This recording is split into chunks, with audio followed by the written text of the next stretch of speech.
Thanks, Dave. I appreciate that. Just real quickly, if I could, for the fighters, start with Conor. Conor, obviously, Chad is getting a lot of credit for stepping in on short notice, but you're also, taking an entirely different stylistic fight on short notice. I just want to ask about your mindset and the decision process. How much of the, 2,400, 2,500 Irish fans flying over here coming to fight, how much did that factor into your decision to take, a completely different fight? My mind is absolutely bulletproof, solid as a rock. I am number one.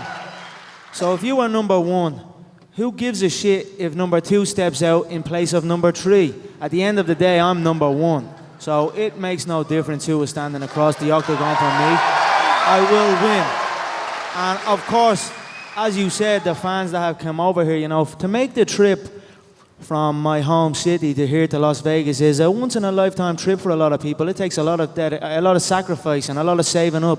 So, of course, I was going to show up and compete regardless of who was across from me. That's why I was willing to take the 155-pound fight, the 170-pound fight. Whatever fight was available, I was going to take a fight. So I am happy to be here, and I am happy to be representing my country on this stage. I am happy to be giving the UFC a $7.1 million gate because it is me who has given them this gate, nobody else. Realistically, Dave here shouldn't even be up here. I should be on that podium. I should be standing right there. That should be my spot, and Dave, maybe you should sit here, because it's me who's at the bringing all this. $7.1 million gate, highest numbers every time. We have superstars singing us into the octagon. Who do you think got that? Me.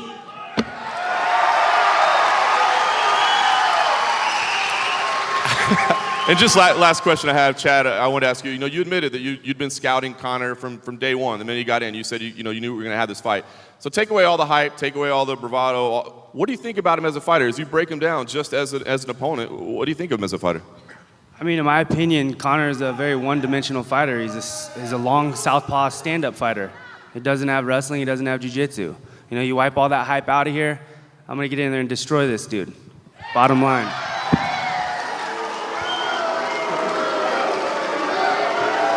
Simon Head from the Sun newspaper in England. Conor, just how proud are you to be looking out at this crowd right now? Predominantly Irish fans supporting you. I believe there's going to be probably 10,000 or more coming over and filling Vegas for fight night. How proud does that make you as an Irishman? I am extremely proud of where I come from, and I am extremely proud that I'm representing my nation on this stage. I am extremely proud that my nation are running the fight game. You know what I mean? That fills me with pride. And when, again, tomorrow at the weigh-ins, when 10,000 fans fill the arena for the weigh-ins and make it the most attended weigh-ins in UFC history as well. All of these accolades fill me with pride. So I'm looking to go in there and represent my nation and fight with pride. And I'm going to kill this man across from me. He's a little 5'2" twerp. He should have kept his mouth shut. And I'm going to slap the face off him, and that's it. And Conor, I'm going to fucking embarrass you, dude. I'm going to destroy your life. I've got a quick follow-up for Chad. One of the mistakes that a lot of Conor's opponents have made in the past is they've become emotionally involved in the fight. And you've had a memorable back and forth with Conor, particularly the one on British television. Is there a danger that you are now too emotionally invested in this fight and you're not going to be able to think clearly on fight night? Honestly, man, I can barely understand what you're saying. We're getting an echo back here, so it's hard to hear. But from what I got from that, dude, I've been a top-level athlete my entire life. I've dealt with guys like this my entire life, and I beat them. So, this is nothing new to me. Obviously it's going to be good to get in there and fight and beat this dude, but, I know what I got to do. I'm going to stay focused. I have a game plan. I'm going to get in there and I'm going to destroy him.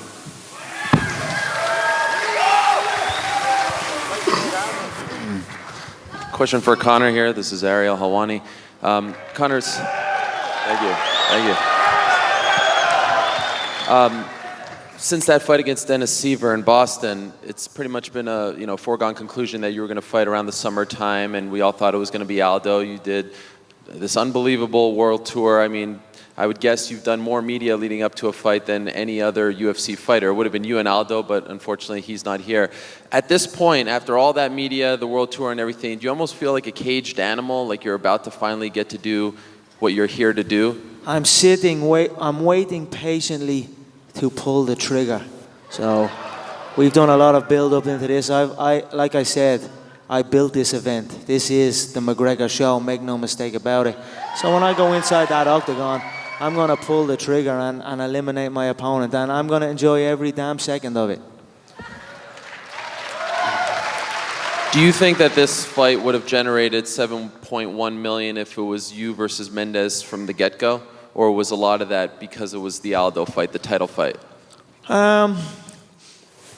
Yeah, I feel it would. I feel with the roll-off of the Siva fight, with the record-breaking numbers in the Siva fight, it was continuing to grow. It does not matter who's in front of me. If it was somebody other, if it was Frankie, it would still roll through. If it was Nate, it would still roll through. Whoever they have, as long as it's me on the other side. Let's say I pull out. Let's say I pull out and it's Jose and Chad up here. The gate easily, Chad's last gate was $545,607. That's less than my show money. It's absolutely embarrassing. So as long as I'm here, the numbers remain. And one last one for you, Conor.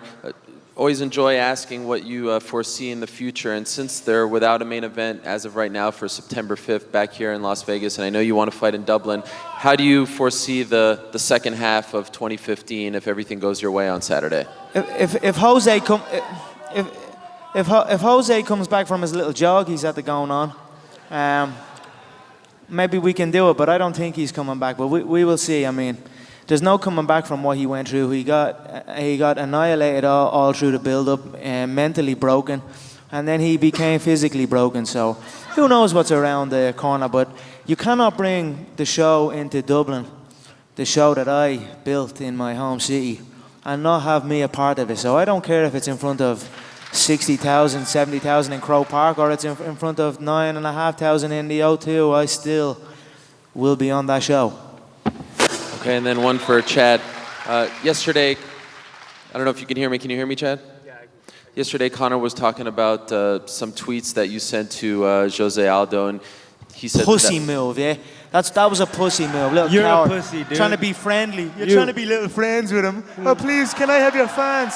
It's a bitch move, yeah. It's respect, it's what a man bro. does It's when he's respect. close to Something death. you know nothing when about a man is close at to all. death, that's what It's he does. He respect looks as to a fellow punch up. athlete. When a man is close God, to death, that's what he looks to do. He looks to buddy up. Keep talking. He looks to buddy. I can't even understand what you're saying.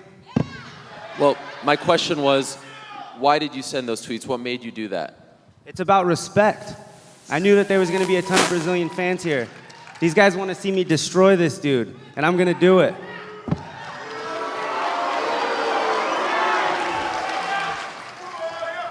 Ron, go ahead.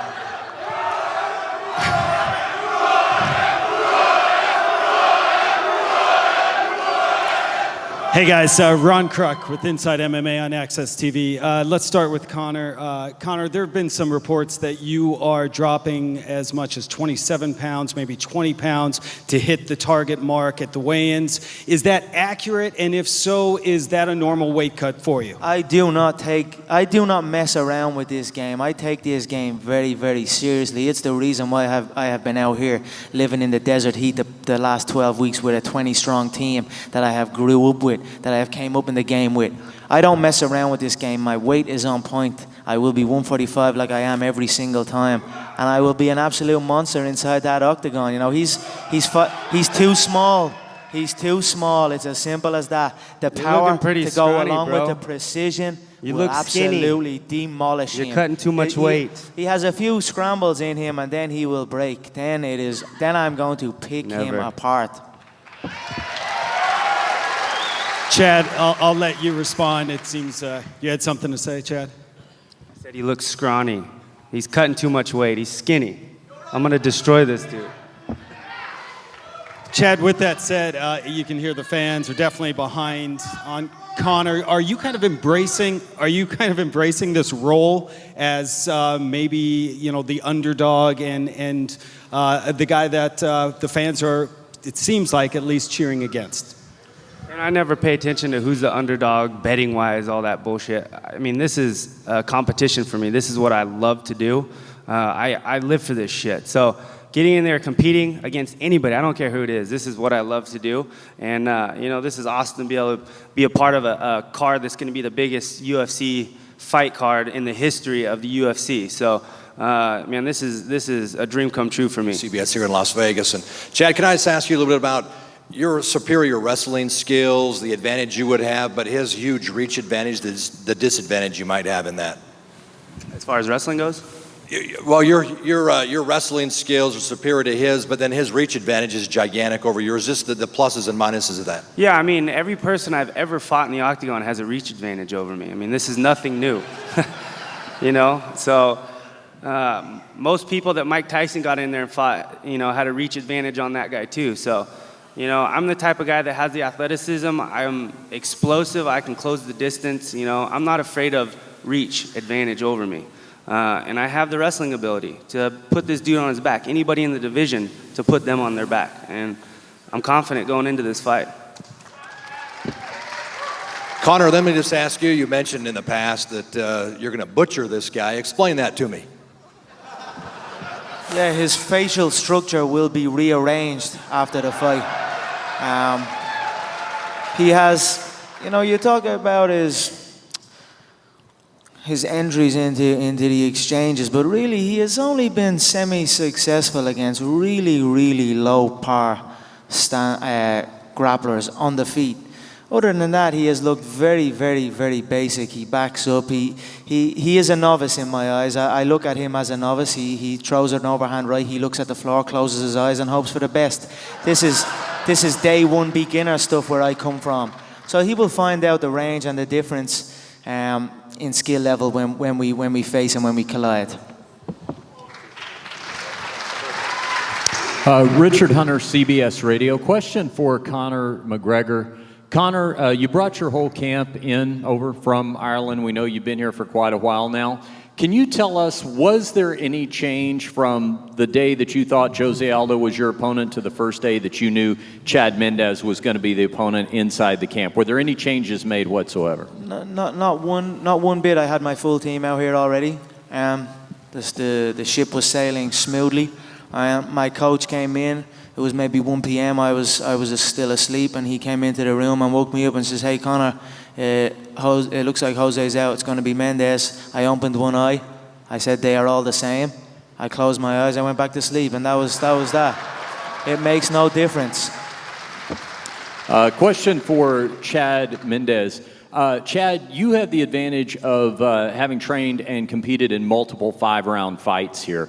Conor obviously hasn't had to go that far. A lot of people think that if you have an advantage, it's going to be trying to take him in deep and then grinding him out. How much of a factor do you think your previous 5-round fight experience is going to have here? I mean, I think that's huge. That's a lot of experience. You know, he's cutting a ton of weight. I mean, this guy is going to start fading in the later rounds. You know, wrestling makes you tired, and we're going to test that. Las Vegas. My question is for Chad Mendes. Conor has a knack for trash talking. Out of all of the trash that's been talked, what's been most personal for you? What will you use to motivate you the most? Yeah, he's a black belt in trash talking. I mean, it comes natural to the dude. So, you know, this has been a fun ride going through all this with this dude. You know, I mean, this is a fight that, in my opinion, you know, like I said, you throw all that hype, that trash talk away. This is an easy fight for me. So. I'm going in this focus. I know what I have to do. He can say whatever the hell he wants to say, but you know, I know what I got to do. And what makes it an easy fight for you? What makes it an easy fight for you? I mean, he's a one-dimensional fighter. He's a stand-up fighter. That's it. Bottom line. I mean, he doesn't have anything else. You know, I'm more well-rounded. I have power. I can put people to sleep on their feet. I can take you down and beat a hole in your face, and I can submit you. What else can he do? And Conor, what would your response to that be? He will do absolutely none of those things. Not one little bit of a thing. He's a rookie. He's a novice in my eyes. He's a white belt on the mat. He has no. In the grappling exchanges, he will learn as well, and then panic will set in, and then he will cower like a little girl and begin his run. But I will catch him. And the last Perfect. question. Keep thinking that, dude. Keep thinking that. The last question for you, Conor. Can you describe the significance of this fight for your country? It's a monumental occasion for myself, my team, who have been with me since day one, my country. We are running the fight game now. You know what I mean? The fighting Irish is back. So it's it's a historic moment. Conor, question for you. What's the significance? How did it come together to have Sinead O'Connor here? Was it simply that you two was unavailable? Have you always been a fan of hers? Is she a fan of yours? How did that come together? I love Sinead O'Connor's. I love Sinead O'Connor. I'm a big fan of Sinead. She is a passionate woman. Her voice is. She has a beautiful voice, and it's eerily symbolic of war. So, for as long as my career, I've been coming out to Sinead, and now we get to do it live. So, it's going to be a phenomenal occasion. It's going to be a bear pit inside that MGM Grand. It's going to be 16,000 Irish strong, and he will face a bear inside that octagon. So, I am extremely excited about this moment. I have built this, and I'm going to go in and I'm going to relish it and dominate. Fellow countrymen, some have said that this is the biggest moment in Irish sports history since Italia '90, when the Republic of Ireland made that great run. I know you were just 2 years old when Italia '90 happened, but do you remember talking to people as you were growing up, like what that meant for the country, and did you ever think that I could be the guy to bring, the Republic of Ireland back on the world stage once again? I remember the buzz at the time, yeah, but I always thought I was going to be the one to do this. If I did not think that, we would not be here. Every day myself and my coach, we said, we are going to change the face of the fight game. We are going to introduce the Irish public to true martial arts, to true fighting, and that's what we have done. And now we are on the world stage. Now the game is about to be wrapped up in a little bow. So it's a monumental occasion, and I'm extremely, extremely proud of it. And this event is exactly 6 years since UFC 100 happened. And I'm wondering if you watched that event live and if you had those same dreams that, wow, I could be. I mean, this almost feels like the biggest one since, in some ways, for the July 4th weekend cards. Yeah, 100%. I'm a dreamer. I always dream. I always visualize. So, of course, watching UFC 100 and seeing the magnitude of that event and the fact that we have surpassed that. I am 26 years of age, and I hold every record in the game. And on Saturday night, the pay-per-view record will be the final one. So, it's been a phenomenal journey. And at the same time, I'm at 26 years of age. I am still young, and I already have every record. So, I am only warming up here. We have seen nothing yet. Okay, and then just one last one for Chad. Obviously, ideally, you'd rather have a full training camp for a fight of this magnitude, but are you almost a little bit happy that you didn't have to go through the world tour and all that and, be around Conor and listen to him? Because it seems like sometimes you don't enjoy that process very much. Oh, yeah, definitely, man. This is perfect for me. I get to, be in shape. I get to come in last minute, fill in for someone that was injured, and whoop some ass. So, yeah, this is perfect. Chad, Gareth Davis from the Daily Telegraph. Just following on from that, obviously, as you say, you kind of perhaps had the blessing of not having to go on the media tour with Conor. Do you actually think he is disrespectful, or is it just the fact he has this great self-belief in himself? I can't tell if the guy is being disrespectful or if he's being calculated, but either way, I mean, this is a fight. I mean, he can say what he wants to say, and we're going to get in there. Once that octagon is locked, it's going to be a war. So, like I said, this guy is the type of guy that's going to try to get in your head, trying to pick you apart before you even get in the octagon, but it's not going to happen with me.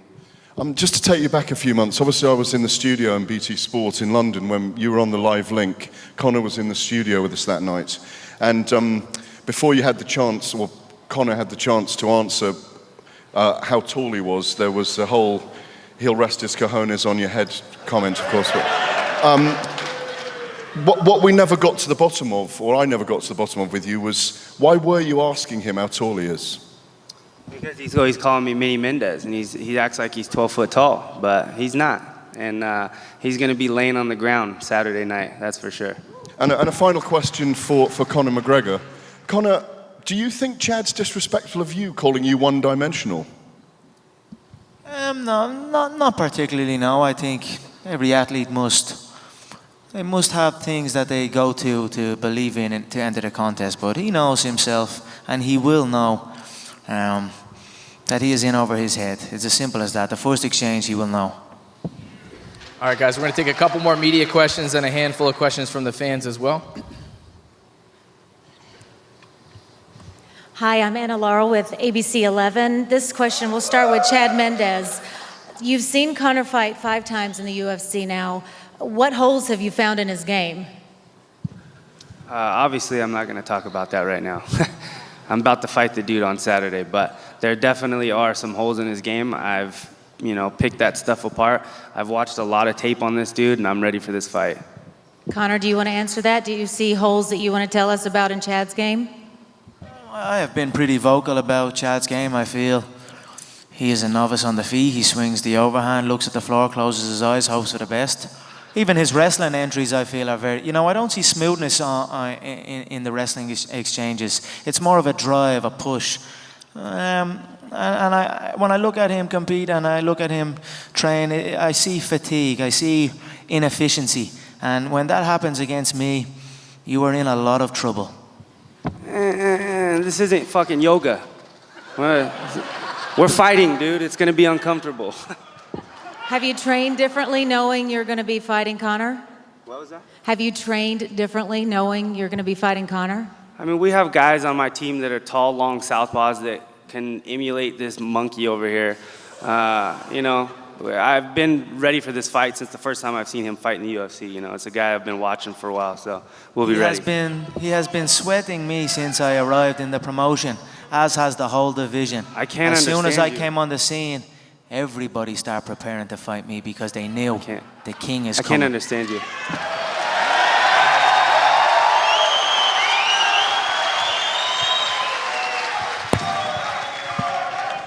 Mike Martinez from UFC.com. Conor, I just have one question for you. Normally these weigh-ins are held in smaller venues. Tomorrow it's going to be in the arena. What kind of Irish crowd do you expect there? And do you have anything planned for the stare down with Chad? I don't plan nothing, not one thing. I enter everything formless and trust in my reaction and trust in my approach. But as far as what do I expect? I expect 10,000 screaming Irish fans inside that MGM for the weigh-ins that are gonna give me that lift. It's gonna be a phenomenal weekend for the Irish, for the UFC, and for myself. So I am looking forward to it. I'm gonna relish every moment of it. And that's it. I love this life. So to follow up on that, we are configuring tomorrow's arena at MGM Grand Garden Arena to set the record for UFC weigh-in attendance, so we need all you guys there. We're going to try to set another record this weekend with the largest UFC weigh-in in history, so hope to see you guys there. All right, 2 questions. I'm going to have one question for Conor and one for Chad.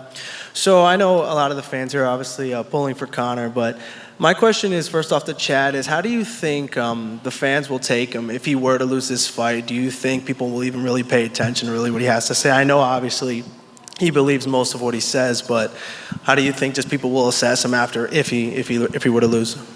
I think when he loses Saturday, he's still going to have all his Irish fans that are backing him up. I mean, this is his country. These are people that are going to stand behind him. But, the hype train's going to come to an end, and it's my time to reign. Okay. This question is for Conor. After you plan on beating Mendes tomorrow, who do you want to fight next, Aldo or Edgar? Aldo's a pussy. Simple as that. The Brazilians pride themselves on, manning up and fight. Usually the Brazilians show up and fight, battle through. If I was to jump under an X-ray machine, I'm sure a couple of little knocks and bruises would show up on me too. But I'm still here. So, it's the fight everyone wants. It's the fight we work towards. So, if he comes back from his jog, we will consider. But it will be on my terms. He will do as I say. So Paige, we're going to take those few folks there, then we're going to move up there and move over here, and we'll wrap it up, okay? So we'll take the last ones there. Conor, as an Irish Canadian, I know that you're going to win knockout of the night. So do you see a fight of the night between Rory and Robbie? And who do you got there? Because I need to lay some money. I feel I will take the knockout of the night most certainly. The Robbie and Rory fight, both very skilled mixed martial artists, veterans of the game. It was a razor close fight the last time. I think the championship rounds will be in effect here. I think it's going to be a back and forth fight all the way to the finish. I think whoever wants it more will take it. So it's going to be a phenomenal contest, and I look forward to watching it. So you're going to let them have fight of the night then? Sorry? You're going to let them have the fight of the night? I don't really look for fight of the night because for me, fight of the night, the contest must be close. I dominate, so I take performance of the night.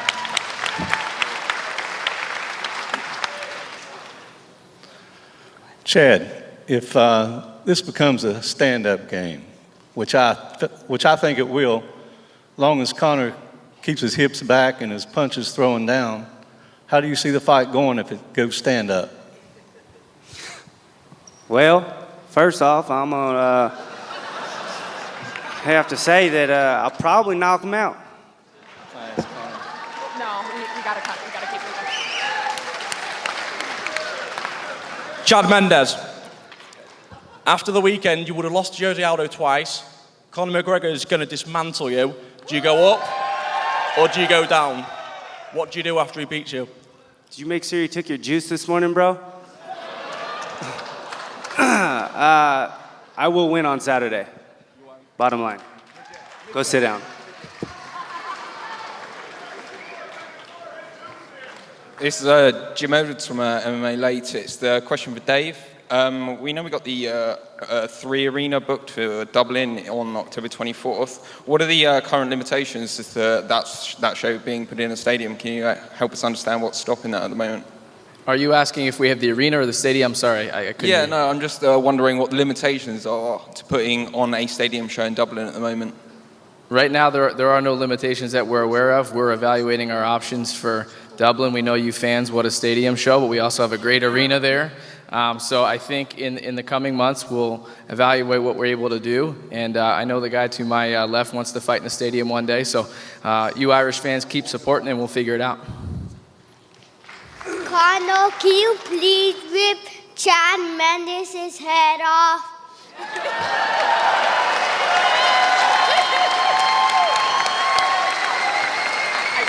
Oh, thank you. I don't know if I can top that, but this question is for Chad Mendes and Conor McGregor. Based off of both of your flexibility and a recent interview with Conan O'Brien, who do you think has a better sex life? I mean, I know my sex life is great. I can't speak for Conor. My sex life is phenomenal. Paige, we're going to take 2 from up there and then 2 down here and then wrap this thing up, okay? Fans up in the balcony area here.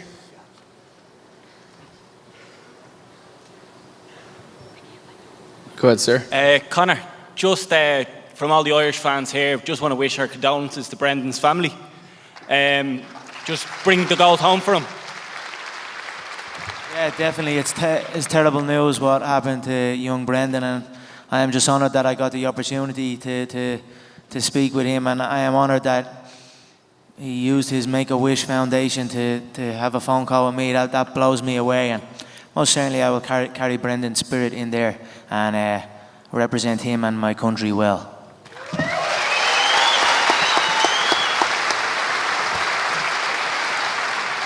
This question's for Mr. Schaller. It's in regards to UFC matchmaking. Between the year 2012 to recently, we've seen a lot of injuries that affect main events and co-main events.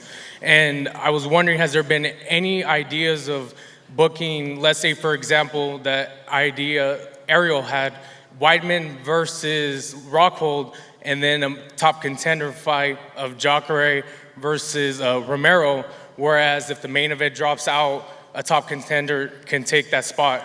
Yeah, no, we generally do that. I see your point, and I'm sure Ariel appreciates the credit. But we've been doing that for quite some time. As you saw in the instance of what's coming up here, we have Rhonda and Betch, and then you have Jessica and Misha the week before. But generally speaking, we do that. If you think back to that card we had in April on Fox, we had 2 middleweight fights at the top in that instance that we had an injury. So the other thing is, you guys saw a few weeks ago, we're working with great companies like Exos and Fusionetics to help us get out in the forefront of identifying injuries. So we realize it's an issue and we're trying to address it. Take 2 more from over here.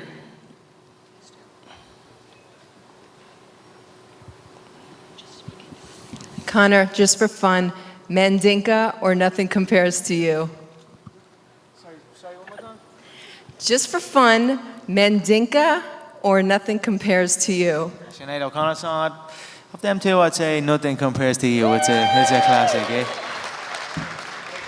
Conor, as a Southern California native, I saw you were living in Southern California. Would you ever be open to fighting in Los Angeles? Yeah, I will fight. I would fight anywhere, you know. If I'm being honest, I feel Dublin, Vegas, they are my 2 locations for my career. But we will see. But I am open, and we will see what presents itself. Thank you. Last question. Hi, this is for each of you, both McGregor and Mendes. How have you directly affected your community outside the octagon through giving back or charity service? I do a lot of work with the Wounded Warriors Foundation. I do actually have my own hunting show that I'm starting, so we do a lot of work with these guys and bring them out and really just help these guys get back into society. You know, a lot of these guys have issues coping with obviously the stuff that they go through. So anytime I can get out there and help these guys, it's a huge honor for me, and I love doing it.